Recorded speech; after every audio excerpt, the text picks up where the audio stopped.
Well, first of all, big shout out to chess.com user Seth_Isaac for inspiring this awesome daily puzzle. Thanks a lot. I always appreciate community puzzle ideas. Now, today we're on the attack as white on the move, and we're down a piece. And to make matters worse, what's going on with our queen here? It's basically trapped, and the knight is ready to capture it. So before we think about where to target our attack, right? We could take f7 with a rook or a knight. Whole bunch of pieces could think about capturing e6. We need to be careful about not the forward knight move, but this backward retreating attack. We don't want to lose the queen. We don't really have an exit strategy here, right?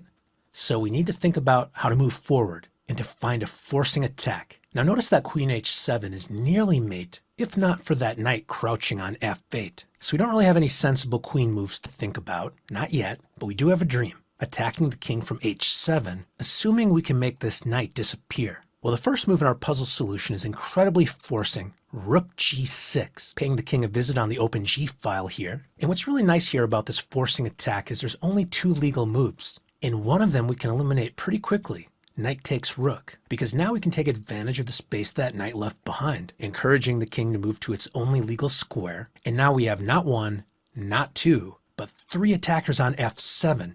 And with only two defenders, let's have a party. King is unable to move, and after the queen captures the rook, there goes the king. Mate.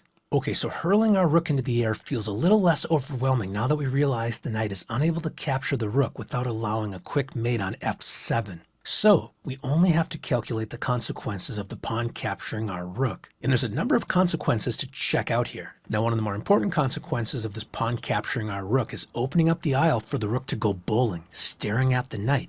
Now we can look at capturing this pawn, but look out for those knight moves, right? We don't want to touch that pawn just yet. Another consequence of the pawn moving to g6 is it no longer guards that e6 pawn. So this is definitely lighting up a smile for our light squared bishop here. But we also don't want to overlook that capturing the rook with the pawn has also opened up the queen's defense of these critical squares here. So if our bishop tries to leap into the action, notice the knight is no longer glued to h7 thanks to the queen, so the knight can capture the bishop here. Now our queen is still hanging, and if we capture the pawn, well, black's queen is right on time, guarding the king, offering a trade of queens. We're running out of pieces, as well as attacking momentum here. Notice the queen and the knight are both guarding that e6 square as well as h7, which are really important squares for our attack against the king. Now we already mentioned capturing with the bishop isn't really working out because the queen has the 7th rank on lockdown here. So this encourages us to take advantage of the open f file by removing the knight. Now here we can really simplify our calculation task because capturing with the queen just allows mate in 1.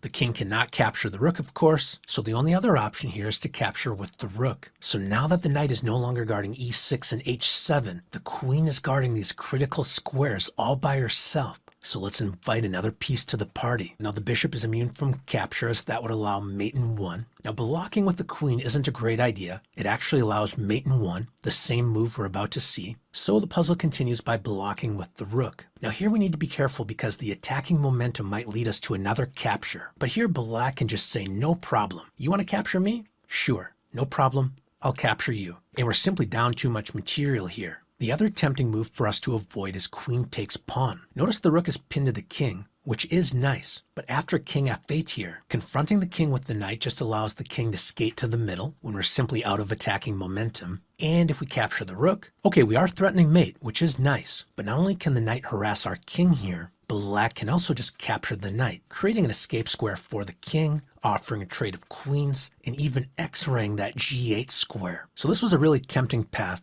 although it didn't quite work out. Okay, so he captured the pawn to attack the king, and the rook made a desperate attempt to try to keep the king safe, actually pinning itself to the king. Now how can we take advantage of this pinned piece? Well, one thing is to sort of notice the optical illusion that although it looks like the rook may be guarding these squares, it's not really the case because of the bishop. So, although h7 looks like it's protected, it really isn't. The rook is unable to capture the queen thanks to the pin, forcing the king to f8, and that's all, folks. Mate. Well, thanks for joining me for today's daily puzzle. This is National Master Dane Matson, and I'll see you next time.